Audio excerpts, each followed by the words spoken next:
Bienvenue dans votre émission Dites-moi tout docteur. Aimables téléspectateurs de Kinactu Télévision, je suis très heureuse de vous présenter cette émission Dites-moi tout docteur, qui est une émission conçue à l'idée de promouvoir de la médecine congolaise, mais aussi d'ailleurs. Et pour ces tout premiers numéros, je suis très heureuse de recevoir pour vous un docteur au nom de Massamba Premier, qui est docteur œuvrant dans la médecine interne ici à l'hôpital Saint-Joseph délimité, à qui nous disons bonjour et bienvenue dans notre émission Dites-moi tout docteur. Bonjour madame. Comment allez-vous docteur? Ça va très bien. Merci. Alors, docteur, avec vous, nous allons parler de l'origine de la sciatique. Mais avant tout d'abord, comment peut-on définir la sciatique? Alors, nous vous disons merci d'avoir pensé à nous pour aborder un sujet très important, un sujet qu'on n'aborde presque pas dans les émissions de télé alors que la pathologie est de plus en plus fréquente. La sciatique, comme vous avez dit, c'est une pathologie neurologique. Neurologique, pourquoi? Parce qu'elle consiste en l'atteinte d'un nerf. C'est un nerf qu'on appelle le nerf sciatique. C'est le plus gros et le plus long nerf de l'organisme qui prend sa naissance au niveau du bas du dos et qui descend jusqu'au niveau des pieds. Alors l'atteinte de ce nerf-là, ça peut être une compression ou ça peut être une inflammation, engendre des symptômes, notamment des douleurs. Et c'est ces pathologies-là qu'on appelle la sciatique. Merci docteur. Alors, quelles en sont les causes de la sciatique? Alors, les causes de la sciatique sont très nombreuses. Il y a de petites causes, mais il y a aussi de grandes causes. C'est-à-dire? Les petites causes, il s'agit de tout ce qui peut entraîner la compression du nerf au niveau de la colonne vertébrale. Ça peut être un mouvement banal et ça nous arrive souvent. Lorsque vous soulevez une masse importante, de ressentir une douleur en éclair au bas du dos. Et cela peut aussi arriver, par exemple, en cas de grossesse. Lorsque la grossesse est assez avancée avec la déformation de la colonne vertébrale, il peut y avoir une petite compression au niveau du bas du dos. On peut les avoir aussi chez les gens qui sont obèses. Quand vous êtes obèse, il y a une surcharge sur la colonne et cela peut entraîner la sciatique. Ça, ce sont des causes mineures, mais des causes majeures, c'est plutôt des pathologies. C'est tout ce qui peut entraîner une compression locale au niveau de l'origine du nerf. Rappelez-vous que je vous ai dit que ce nerf prend naissance au niveau du bas du dos. Alors, tout ce qu'il y a comme compression, ça peut venir par exemple d'une tumeur, une masse au niveau de la colonne. La tuberculose osseuse, à ce niveau-là, au niveau de la colonne, ça s'appelle mal de Pott. Ça peut entraîner un abcès et cet abcès peut comprimer le nerf sciatique et donner la sciatique. Mais il y a encore des pathologies plus sévères. Par exemple, les tumeurs des os. Nous avons une maladie qu'on appelle la maladie de Kahler qui peut éroder l'os au niveau de la colonne. Nous avons aussi une maladie très fréquente qu'on appelle la hernie discale. C'est même parmi les causes les plus fréquentes de sciatique. Toutes ces causes-là, mineures ou majeures, ont un seul point commun, c'est la compression de la sortie de ces nerfs sciatiques. Là où le nerf sciatique sort de la colonne pour aller au niveau des membres inférieurs, lorsqu'une compression se réalise à ce niveau-là, cela engendre la sciatique. Merci docteur. On poursuit avec notre émission. Alors, comment se manifeste la sciatique?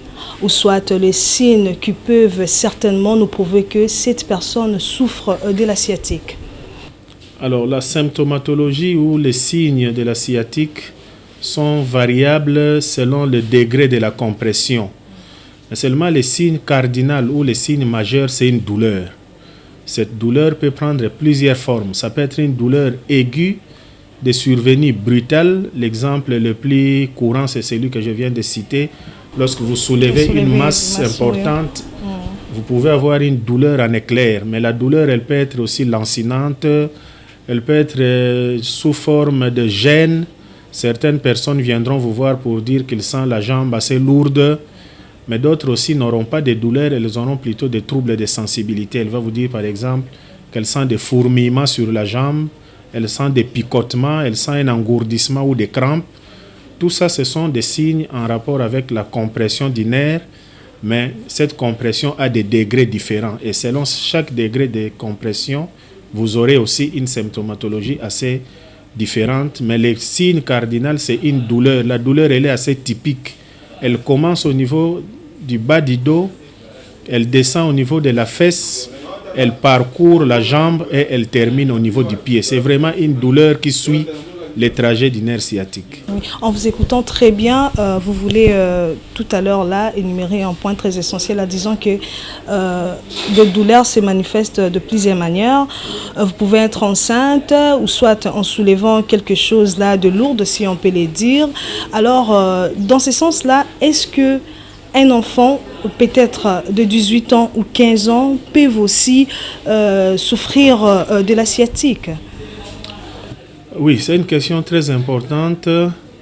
C'est vrai que la sciatique, elle est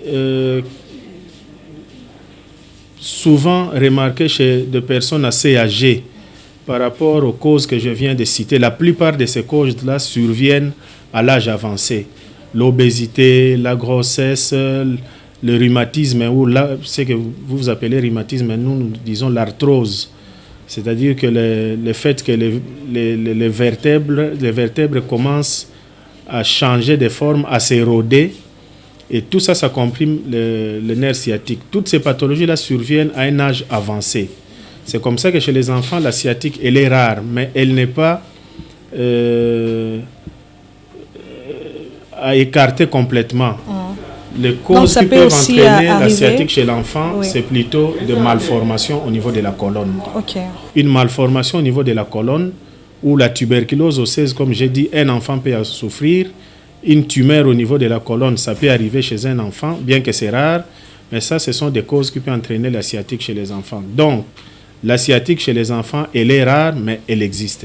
Est-ce qu'on peut dire que la sciatique est-elle héréditaire mais aussi contagieuse? Non, non, non. La sciatique n'est pas une maladie héréditaire. Je vous ai expliqué l'origine de la sciatique. Il s'agit de quelqu'un qui est né, qui a sa colonne vertébrale, mais qui, pour une cause ou une autre, voit au niveau du bas du dos, au niveau de la partie inférieure de la colonne, une compression. Donc, ce n'est pas une maladie héréditaire, ça ne se transmet pas des parents aux enfants. Ce n'est pas une maladie contagieuse non plus, parce qu'elle n'est pas due à un microbe. Les maladies contagieuses, ce sont des maladies qui se transmettent souvent, des maladies qui sont dues à un microbe qui peut se transmettre d'une personne à une autre, soit par contact ou par contiguïté.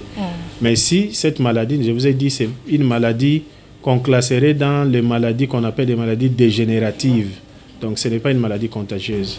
Voilà, aimables téléspectateurs de Kin Actu Télévision, si vous venez de nous rejoindre, je vous signale que vous regardez votre émission de santé Dites-moi tout docteur. Et aujourd'hui, j'ai reçu pour vous docteur Massamba Premier, qui est un médecin généraliste ici à l'hôpital Saint-Joseph de Limité. Avec lui, on est en train d'échanger sur l'origine de la sciatique, une maladie que beaucoup de gens ne connaissent pas vraiment, hein, mais avec lui, ils essayent quand même de nous expliquer c'est quoi la sciatique. Une douleur rayonnante le long du nerf sciatique qui court le long de l'une des jambes ou le long de deux jambes depuis le rein. La sciatique est causée généralement par une hernie discale ou une excroissance osseuse dans la colonne vertébrale qui appuie sur un nerf. Pour ce qui justifie ces symptômes, la douleur part de la colonne vertébrale et irradie le long de l'arrière de la jambe. En effet, la sciatique touche généralement qu'un seul côté du corps humain. Pour ce qui est de son traitement, cela dépend de la gravité. Mais alors, la prise dentalgique et la kinésithérapie sont le traitement le plus courant.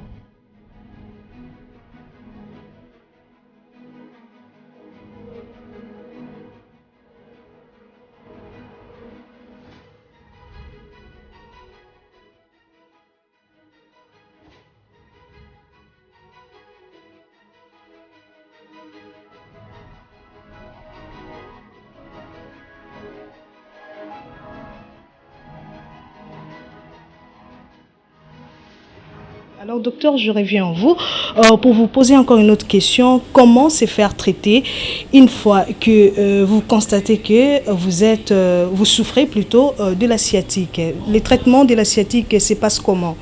Alors, la sciatique peut apparaître à différents degrés.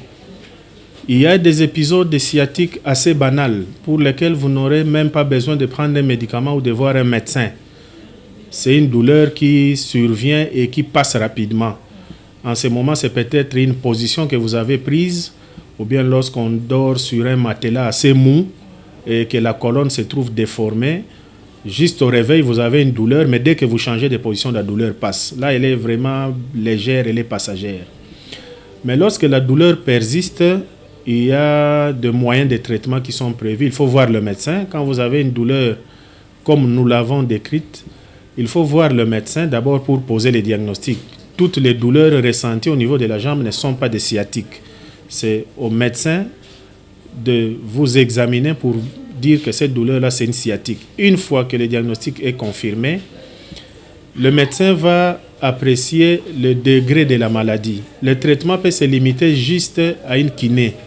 On peut vous envoyer voir un kinésithérapeute qui va vous faire des mouvements, des exercices qui consistent à relâcher un peu les muscles qui sont contractés ou à relâcher un peu la compression au niveau de la colonne qui a entraîné la sciatique. Mais dans des cas un peu plus sévères, on peut être amené à faire la chirurgie, surtout s'il est découvert une masse au niveau de la colonne qui comprime, comme dans la hernie discale. Si c'est une tumeur, il faut qu'on opère pour qu'on enlève la masse et libérer le nerf sciatique qui est comprimé. Le reste du traitement, c'est un traitement symptomatique. On va vous donner des médicaments pour calmer la douleur. J'ai vu des neurologues aller jusqu'à faire une infiltration le long du nerf sciatique. On peut prendre des anti-inflammatoires, des corticoïdes que nous appelons, les infiltrer sur tous les trajets du nerf sciatique pour diminuer l'inflammation et diminuer la douleur. Mais ça, c'est vraiment dans les cas extrêmes. Dans la plupart des cas, lorsqu'on repose seulement cette articulation-là au niveau de la colonne et lorsqu'on vous donne des antalgiques et quelques exercices de kiné, cela suffit à lever et à terminer cette douleur. Docteur, en vous écoutant, vous avez dit que ce n'est pas toute la douleur qui peut être la sciatique, c'est ça, qui peut être ou soit, le nerf sciatique, si je peux dire. Oui. Alors, on voulait savoir où se situe la différence entre la sciatique et le rhumatisme. Très bonne question. En fait, ce que vous appelez le rhumatisme, c'est l'ensemble des maladies qui atteignent l'articulation et toutes les structures qui entourent l'articulation. Okay. Alors que la sciatique, nous avons dit, atteint plutôt un nerf. Mais leur point commun, c'est le fait que le nerf sciatique sort de la colonne vertébrale à travers une articulation. Ce sont deux vertèbres, le dernier vertèbre lombaire et le premier vertèbre sacré. Cette charnière-là, c'est par là que sort le nerf sciatique. Donc, s'il y a un problème rhumatismal, un problème qui atteint cette articulation-là, cela peut se manifester par une sciatique. Okay. Donc, la sciatique peut être le signe révélateur d'une atteinte rhumatismale. Le plus souvent, c'est une arthrose, nous appelons. Donc, à cause du poids, à cause de l'âge, le vertèbre commence à s'éroder et à se déformer et à former des petites pointes, des petits pics qui commencent à irriter les nerfs sciatiques et entraîner la sciatique. Donc, quelqu'un qui souffre de la sciatique peut être reçu par un médecin généraliste ou un neurologue, mais il peut être à la fin référé par le médecin pour aller voir un rhumatologue parce qu'en faisant les examens, on a découvert par exemple qu'il y a une arthrose au niveau de la colonne et l'arthrose est prise en charge par les rhumatologues. Merci. Alors, pouvez-vous nous énumérer les complications de la sciatique? Alors, la seule grande complication de la sciatique, c'est la paralysie. C'est la paralysie parce que lorsque la compression est importante et lorsqu'elle est permanente, la motricité est suffisamment atteinte et on peut arriver à ne plus mobiliser la jambe, voire même à ne plus sentir cette jambe-là. Et cette paralysie, elle peut être levée lorsqu'on a traité la cause, si on peut lever la compression, mais il y a aussi des cas où il est difficile de lever la compression et les malades peuvent garder cette paralysie-là. Donc la plus grande complication de la sciatique, c'est la paralysie. Généralement, ça atteint seulement un membre parce que la sciatique, souvent, vous la remarquez seulement sur un seul membre. Merci docteur. On s'étend petit à petit vers la fin de notre émission. Dites-moi tout docteur. Alors, une petite question. Est-ce que vous pouvez conseiller à des malades ou soit à des personnes qui souffrent de la sciatique de voir ou soit de consulter la médecine traditionnelle? Non. Non, madame. Parce que vous savez, les autres vivent dans l'ignorance en disant que c'est dans la médecine traditionnelle que la sciatique peut se faire traiter plus vite que la médecine moderne. Alors, il faut qu'on fasse la part des choses, madame. Oui. Je suis sans ignorer que la médecine traditionnelle africaine est assez efficace. Effectivement, on peut trouver dans la médecine traditionnelle africaine des plantes ou des solutions qui peuvent aider dans la gestion de la douleur que nous avons lorsque nous avons une sciatique. Mais je ne vois pas lorsque vous avez une hernie discale, lorsqu'on vous dit que vous avez une tumeur au niveau de la colonne, lorsqu'on me dit par exemple que vous avez fait un accident et que vous avez une fracture au niveau de la colonne et que cette fracture-là comprime les nerfs sciatiques, je ne vois pas en quoi est-ce que la médecine africaine traditionnelle va résoudre les problèmes. C'est vrai, ça aide, mais je ne conseillerais pas à nos téléspectateurs qui se retrouveront dans le cas de cette maladie d'aller voir un tradipraticien, c'est d'aller voir un médecin, de faire d'abord les bilans pour la mise au point, confirmer la maladie et un traitement sera proposé. Pour ceux qui veulent voir les tradipraticiens, moi je ne suis pas tradipraticien. Il faudrait aller faire une émission avec les tradipraticiens pour qu'ils vous disent s'ils connaissent la pathologie et quels sont les moyens de traitement qu'ils ont. Mais sinon, c'est une maladie qui peut se soigner en médecine moderne. Ce n'est pas une maladie assez compliquée, madame. Merci, docteur. Alors, pour citer vos conseils, qu'est-ce que vous pouvez dire à tous ceux-là, surtout qui souffrent de la sciatique, vous leur donnez quels conseils? Le conseil, d'abord, c'est pour ceux qui ne souffrent pas encore de la sciatique, parce que cela peut arriver à tout le monde. Nous avons vu parmi les causes que le poids, l'obésité, un ensemble de facteurs, par exemple dormir sur un matelas très mou, soulever des charges assez lourdes, ce sont des facteurs qui surchargent la colonne et qui peuvent engendrer dans la suite une sciatique. Okay. D'abord, c'est l'hygiène de la vie, éviter de prendre trop de poids, un peu d'exercice physique régulier, dormir sur un matelas pas dur mais qui n'est pas trop mou, confortable, oui. Tout ça, ce sont des mesures en rapport avec l'hygiène de la vie qui peuvent nous permettre d'arriver à ce niveau-là. Mais lorsque la maladie est déjà là, tout ce qu'on peut conseiller, c'est d'aller voir un médecin.